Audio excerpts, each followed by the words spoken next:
All right, so before we even get to the invoicing stage of the loom packages, how do we best set ourselves up for getting proper expectations set, not only for the buyer of the loom package, but also expectations of the manufacturer or the builder, in this case, KSV Looms, all right? By the time we got done building custom loom packages, these 3 sets of papers is something that every new loom project received. So it doesn't look like much, but what you see here is years of going through loom projects and learning the hard way on what to do and what not to do. There was a time where we would integrate with existing wires on the car. By the time we got done, if we're not doing all of it, we're not doing any of it, all right? And that was because, we couldn't be, liable for things that we did not do, especially for the types of projects that we were involved with. And whoever touched the wiring last on the projects is the one that got the blame for all the wiring. So we learned the hard way not to integrate with anything that was already on the car, OEM or aftermarket. And many times we took completed loom packages out of very expensive race cars that had very expensive wire loom packages built by companies that everybody seeing this video would know, okay? And what we found is that it's better if we just own all of it in terms of the sales cycle for building the looms. We've even had buyers reach out to previous loom builders and ask for design documentation or pinout information, and the answer or the response that they received was quite disappointing, to say the least, especially for the type of vehicle that these were and who built them. All right, so these 3 pages, or these 3 sets of documents, all right, these 3 sets is something that we had everyone read and sign before we went to go do the measurement on the loom, all right? And recently, I would probably say, I feel like it was right when I moved to Stewart. I've been selling to Devin and Laura Vanderhoof at HCR Innovations for a very long time, and he ran into a situation of I think one of his buyers on a loom project that he was working on. I want to say that I don't know if it was I didn't get caught up in the whole story, but it sounds like there was some misunderstanding between HCR or the buyer and HCR. Something happened where it just it didn't line up, and it didn't create a great buyer or client experience, as I would say, for the loom sales. So as soon as I saw that from Devin, and it was all over his Facebook and Instagram and things, so as soon as I saw that, the first thing that I did that night, I think I emailed these 3 pages to him, probably at, I don't know, maybe 1 or 2 o'clock in the morning when I was still at work, because I'm like, this is exactly why we had these 3 sets of documents for them to at least read. And before I get into this, these documents are not full encompassing, okay? The important thing here about these 3 sets of pages is it sort of sets the barometer of, what's to be expected, and, specifically in some of the, design phases of the loom project, a slight change can exponentially explode the cost.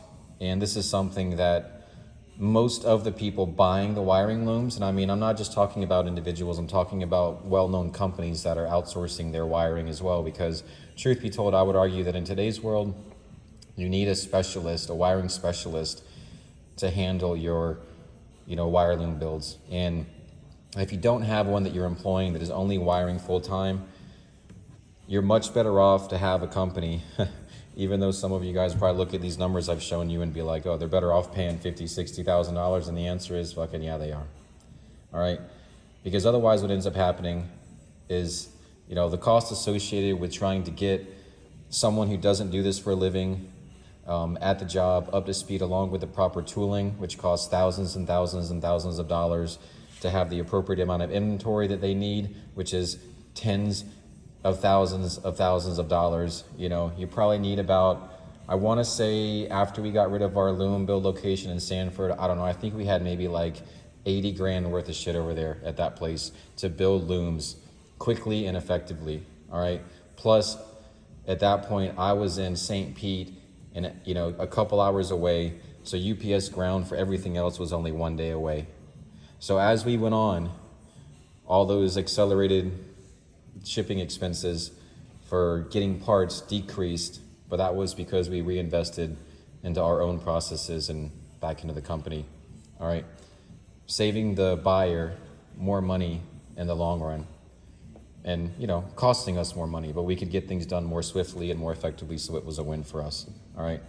Usually when, the solutions that we try to come up with on some of these different problems were, generally, how do we make it a better, client experience for the buyer of this loom package, all right? So these 3 sheets here, and I'll talk more in depth about them. This first one is titled Information Sheet and Introduction to Your New Loom Package. This sheet is just a more basic understanding as far as, who do you contact, what to expect for billing and invoicing, what to expect during the design phase, what to expect in, parts ordering, loom building, programming phase, what to expect during installation phase. And then not only who do they contact on the first page, but who do we contact if we have any problems or need to reach somebody there. And they've got to sign and date this just like they do the other ones. So some of this stuff may sound arbitrary, but having done it for a living for many years, there's a reason that these things are written on the pages. This second sheet here is a checklist for loom measuring and loom installation. So I'm going to talk about prior to on-site visit for measuring the vehicle. Here's a checklist of stuff that's got to happen prior to on-site visit for loom installation. Another checklist, they got to sign and date down here, right? And then we've got the last one, which is the design phase checklist for the loom package. Why is the design phase so important? Am I ready for design? What happens when design phase is complete? And they got to sign and date here too. So we would give this to the buyer for new projects, to really just get a clear understanding and also to let them know the importance of what we're asking, because just like when we would go to measure or to install, if we show up and the car doesn't have access, the engine's not in the car, all these things, there's tons and tons of different real world, real life scenarios that we ran into where this is why we've got to sort of preface our visits and what for the buyer to expect on these. So I'm going to go, I'm about to go home, so I'm not going to talk another 30 minutes about this shit right now, but I'm going to come back and probably tomorrow talk about one of these, because each one of these sheets, maybe except for the checklist for loom measuring and loom installation, each one of these sheets I could probably talk for 30 minutes on easy. So now that I've got the YouTube stuff up too, I can get a bit more detailed. I think Instagram had the reels at 20 minutes. So, I can go into more detail on these things and really help you guys that are trying to, soak up some information from someone who's, done it.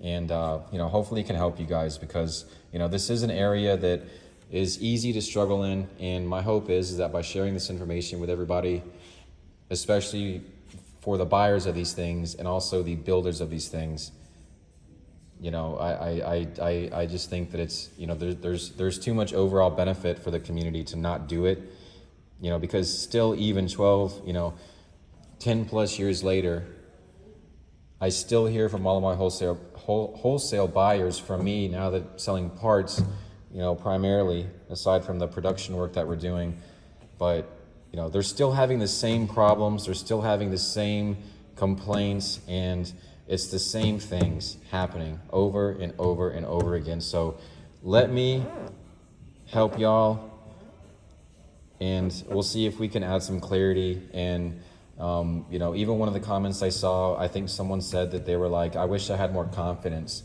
in asking for the, you know, really what's probably the appropriate amount of money for the time and the materials I have in it. And the problem might be me. And I can tell you from experience that normally that is the case. And sometimes the problem being you can be you caring too much, or not too much, but you caring a lot about who you're building for, what you're building. And when you have your, you know, heart into something and you got blood, sweat, and tears, tons and tons of hours in this stuff, it's easy for, you know, what should be the invoice value, right? It goes up so much that sometimes you feel guilty about charging what you have in it. But in my line of work, you know, nobody works for free. And, you know, I come from parents who were, you know, self-employed for pretty much my whole life. And you can't sell to your enemies, all right? You've got to sell to your friends. So if you can't sell to your friends, who are you going to sell to? So let's see if we can add some clarity for some of these questions. And if you guys have anything particularly that maybe you thought of when you saw this, drop a comment, send me a DM, whatever, and I'll try and touch on it on the appropriate topic when I do the next video on these. So